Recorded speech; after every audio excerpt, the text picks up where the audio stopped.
তো ধরে ফেলেছে, তা আমি আর কোথায় যাবো, আমি এখানে দাঁড়িয়ে থাকবো। ওর হাতে ছিল একটা দা, আর ওই হাঁড়িতে তখন কাংড়াত হতো। ও তখন ওই জলের দিকে তাকিয়ে দেখছে যে শুধু মানুষগুলো দেখা যাচ্ছে, চেনা যাচ্ছে না, তার কান নেই, চোখ নেই। নমস্কার বন্ধুরা, শেষ প্রান্ত সুন্দরবন চ্যানেলে সবাইকে স্বাগত। তো আবারও চলে এসেছি একটি নতুন ভয়ানক গল্প নিয়ে। তো দেখতে পাচ্ছ মাসিমা বসে আছে। তো মেসোমশাই জঙ্গলে গিয়ে একটা ভয়ানক ঘটনা ঘটেছিল। তো সরাসরি মাসিমার মুখ থেকে সেই গল্পটা আমরা শুনে নেব। মাসিমা বলো। আমার স্বামী তো রোজ জঙ্গলে যায়, জঙ্গলে যেয়ে ওদের অনেকবার অনেক দুর্ঘটনা ঘটে, বাড়ি এসে কিন্তু বলে না। বললে আমরা আবার যেতে দেবো না, এখন এই ভয়তে বলে না। সেদিনকে এরকম যেতে যেতে একদিনকে দেখা গেল যে জঙ্গলে গেছে, সকালবেলা তো সব যায় সকালে ভাত টাত নিয়ে, গেছে গিলে সব ওই খালের মুখে মুখে মুখে মুখে নামিয়ে দেয়। আর ওই মুখে মুখে নামিয়ে দিয়ে আমার এক দেবর, আমার ওর ভাই, আর আরেকটা আমার একটা পাড়া পড়ছে একটা ভাই সম্পর্ক, সেও ওরা ওই ফরেস্টারের বোট আসছে বলে ওরা একটু মানে ভয় ভয় আছে। আর আমাদের একটু দূরে আছে, আমাদের ভয় খুব, আমাদের এই ছেলের বাবার ভীষণ ভয়। ও কিন্তু মানুষের কাছাকাছি থাকে, আর ওই দিনটা ও একটু দূরে চলে গেছে গিলে। তখন ওই ও ভাবছে যে এত জল নড়ছে কেন, এত জল নড়ছে কেন, নিশ্চয়ই স্পিরিট বোট আসছে, তার শব্দ ওরকম হচ্ছে, ভয়ঙ্কর শব্দ, স্পিরিটের মতো তার চৌগুন শব্দ হচ্ছে। তখন ও ভয় ভয় আর করছে না, ও বলছে তো আমার তো ধরে ফেলেছে, তা আমি আর কোথায় যাবো, আমি এখানে দাঁড়িয়ে থাকবো। ওর হাতে ছিল একটা দা, আর ওই হাঁড়িতে তখন কাংড়াত হতো, আর ওই হাঁড়িটা পাশে দিয়েছে আর হাতে দা রয়েছে, ও চুপ করে দাঁড়িয়ে আছে। আর ওর ভিড়ে এত ভয়ঙ্কর জল ছেটাচ্ছে, জল ছেটাচ্ছে, আর এই শব্দ, ভীষণ শব্দ হচ্ছে।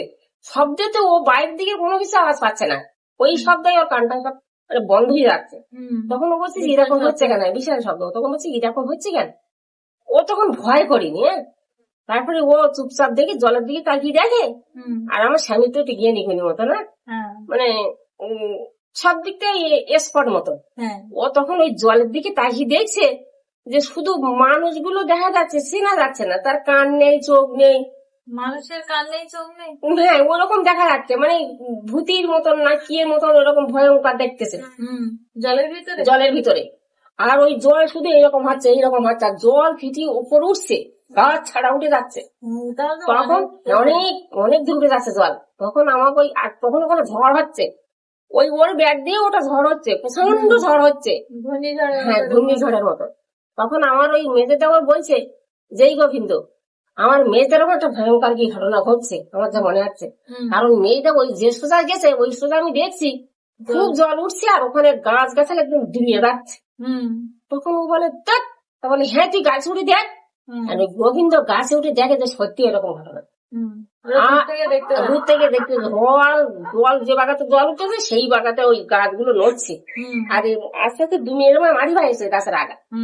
আর আমাদের কিন্তু ভয় করছে না, এ কিন্তু চুপচাপ দাঁড়িয়ে আছে, দেখছে দাঁড়িয়ে আছে। মানে স্পিরিট বোর্ডটা, স্পিরিট বোর্ড কোথায়, আর এগুলো বাকি একটা মানে হুতোষ মতন কি জ্ঞান হারানোর মতন এরকম ভাবে দাঁড়িয়ে আছে। হ্যাঁ ও তখন বলছে যে ও তখন মনের মধ্যে কিছু হচ্ছে না, ও তখন ভাবছে যে ইয়ার আমি ভেবে বা কি করবো, আর চিন্তা করে বা কি করবো। ও তখন এই চুপচাপ দাঁড়িয়ে দিয়েছে আর ওরকম ভাবছে। তখনই আমার ওই দেবরেরা বলে না মেয়েদের ওখানে যাতেই হবে।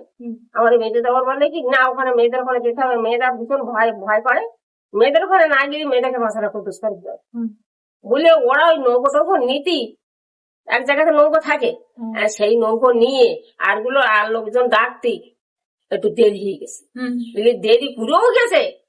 যখন এরা যাচ্ছে এদের কথার আওয়াজ টাওয়াজ যখন পাচ্ছে তখন কিন্তু আস্তে আস্তে আস্তে আস্তে আস্তে আস্তে কমিয়ে আসতেছে।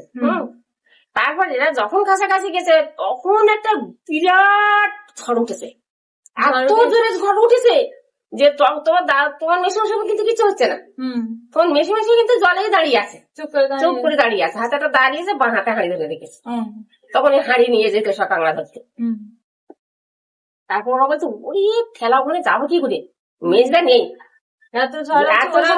মেয়েটা আমরা তো যেতে পারছি না, তাই মেয়েটা ওই রকম জায়গায় কি করে থাকে, এই এখন ডাকছে। মেজে মেজে ডাকছে, তখন এ তো সাড়া দিচ্ছে না, এ তো সাড়াই ওদের সাড়া না শুনতে না পালিয়ে সাড়া দেবে কি করে? শুনতে পাচ্ছেন এদের কথা। তখন এ তো তখন মানে কিরকম হয়ে গেছে বলে কি, আমি তখন আমার আর কারোর কথা মনে নেই, আমি দাঁড়িয়ে আছি তারপর যে কি হচ্ছে কি না হচ্ছে আমি জানি। তখন ওরা যখন কাছাকাছি গেছে তখন ওই ভয়ঙ্কর ঝড় নিয়ে উঠে আস্তে আস্তে উপর দিয়ে উঠে চলে, এরা দেখতে পাচ্ছে কিন্তু নৌকোতে 5-6 জন উপর দিয়ে উঠে আস্তে আস্তে চলে গেল, একদম পুরো দক্ষিণ দিকে চলে গেল। হ্যাঁ, এইবারে কি বলছে, হে মেজদা তুই কোথায়? তাহলে এই তো আমি, তোরা কি করেছি, স্পিড বোট হয়ে গেছে, ভরসার লোক এসছে তো। হ্যাঁ, কোথায় স্পিড বোট? এখানে স্পিড বোট নেই, তুই তাড়াতাড়ি নৌকা যায়। তা বলতেছে আমার থোপা, আমার হাই গাড়ি, আমার আর জিনিসপত্র কোথায়?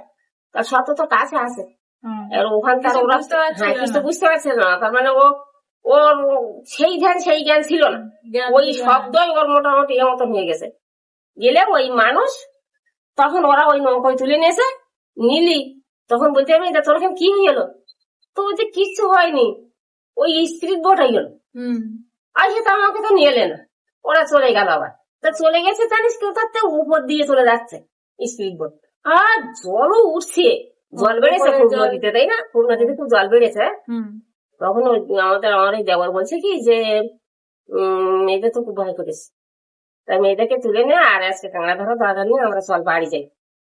এর বাড়ি এসেছে, আসলি ভাত চান টান করে তো ভাত টাত খায়, ভাত খাচ্ছে না, চান করে গিয়ে শুয়েছে। শুলে আমি তখন বলছি কি হয়েছে তোমার, তুমি ভাত টাত খাচ্ছ না কেন, ভাত খেলে না কেন?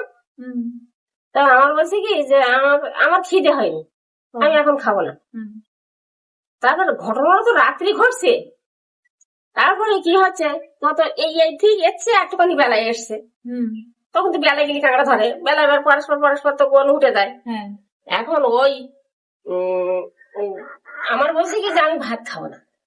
তা আমি বলছি কেন, তুমি তো পান্তা নিয়ে যাও না, চারা তরকারি বলে পান্তা খাই না। তা আমি বলি হ্যাঁ ভাত নিয়ে যাইনি। তখন আমি বলছি কি তুমি তো ভাত নিয়ে যাও নি, তো তুমি কি খেয়েছো? তো বলছে আমি খাইনি কিচ্ছু, আমি আমার শরীরে খারাপ করতেছে, ভাল লাগছে না। তা আমি তো ঠিক আছে তুই শুয়ে নে। শুয়েছে, আমি বাড়ির দিকে গরু নাকি আনতে গিয়েছি, আর সে দেখি ঘুমিয়েছে, তাই তো ঘুমিয়েছে থাক। তারপরে একটু সন্ধ্যে মতো হয়ে গেছে, আমি সন্ধে দিয়ে তখন ওই মানুষের খুব চিৎকার করছে, হ্যাঁ দিনেশ তুই কোথায়, এই গোবিন্দ তুই কোথায়, আমাকে নিয়ে যাচ্ছে, আমাকে ধরে নিয়ে যাচ্ছে, দেখ দেখ দেখ, ওরে আমার বাড়িটির সংবাদ দে, আমার বাড়িটির সংবাদ দে, এরকম বলছে। হ্যাঁ বলছে, চিৎকার করে বলছে। হ্যাঁ, তখন আমি বলছি যে আমার শ্বশুরি বলছে ও মা তোমার একটু এদিকে আসো, দেখো কি হয়েছে, দেখো কিরকম করছে, আর কিরকম করছে সব টক বের করে।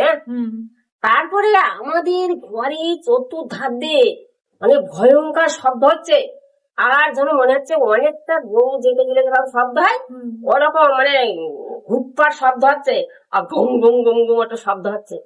তখন আমি বলছি যে ও ঠাকুর কি হচ্ছে, এরা হচ্ছে কেন, বাড়ির সবাই ভয় পাচ্ছে, এ কি হবে কি হবে।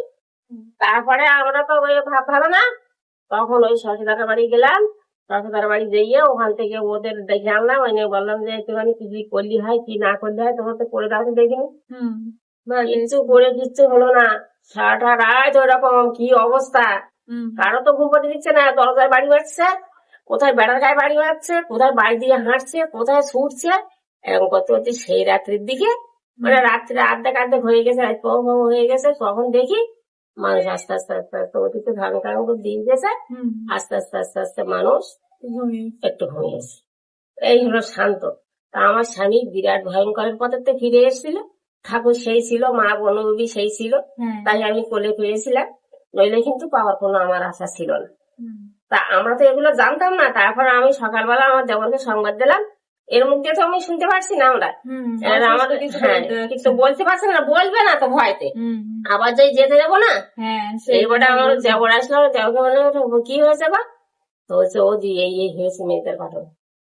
মেয়েদের কিন্তু আজকে আমরা কি হতো কি না হতো ঠাকুর সেই জানে, তা মেয়েটাকে আজকে আমরা খুব ভয়ঙ্কর থেকে নিয়ে আসি। তাই এই জঙ্গলে কি না ভয় আছে, এদিকে তো ফরেস্টারের ভয়, তারপর তো বাঘের ভয়, তারপর তো সাপের ভয়, তারপর তো ওষার্গর ভয়। আর এই ওষার্গ করলে কি বলা যায়, যখন তখন তো যা তা হয়ে যায়। এই আতঙ্কে যে মানুষগুলো, সে মানুষগুলো তখন তো বেরোয় না, ভূত পেদার একটা কিছু তো আছে, হ্যাঁ না থাকলে তো এই জঙ্গলে এইসবগুলো হয় না। তাই এই আতঙ্কে অনেকে দেখে বাঘে ধরে মরতে, অনেকে দেখো আতঙ্কে মরছে। হ্যাঁ এই ঘটনাগুলো কিন্তু ঘটে। তা আমার ওর ঠিক ঠিক জ্ঞানী গুণী শক্ত লোক ছিল বলে হ্যাঁ, আমি অন্য কেউ কিন্তু থাকলে হ্যাঁ অন্য হয়তো- অন্য কেউ থাকলে পাওয়া যেত না। হ্যাঁ, এতে দুটো দুটো ভাগ থেকে একই একই এক পরে একটা করে ঘটনা। হুম, এর ধরেছিল এই ধরছিল বাঘে, আর এর ধরছিল এই মতি। হুম, তা শুধু ওর তুলতে পারিনি, ওই দাটা হাতে ছিল বলে ওর কাছে যেতে পারিনি, লওয়া ছিল না, হ্যাঁ, ওই জন্য ওর কাছে যেতে পারিনি। হুম, নইলে কিন্তু ও তুলে নিয়ে আর দূরেরটা ছাড়িয়ে দিত, দিলে। হুম, এই হচ্ছে ঘটনা। তা আমাদের এখানে যে আমাদের কি করে যে সংসার চলে, তা সে কষ্টের কথা কারো ভুলে বোঝানো যাবে না। আমাদের তো ভালো এমন লাগে। কোনো জমি জায়গা নেই যে তাই করে খাবো, মানে বন জঙ্গল না করলেও তো সংসার চলে না। হুম, এইরকম করে আমরা এই সংসার খুব কষ্টে চালাই। হুম। কি বলবো, দুঃখের কথা।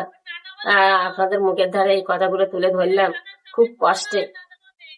ঠিক আছে।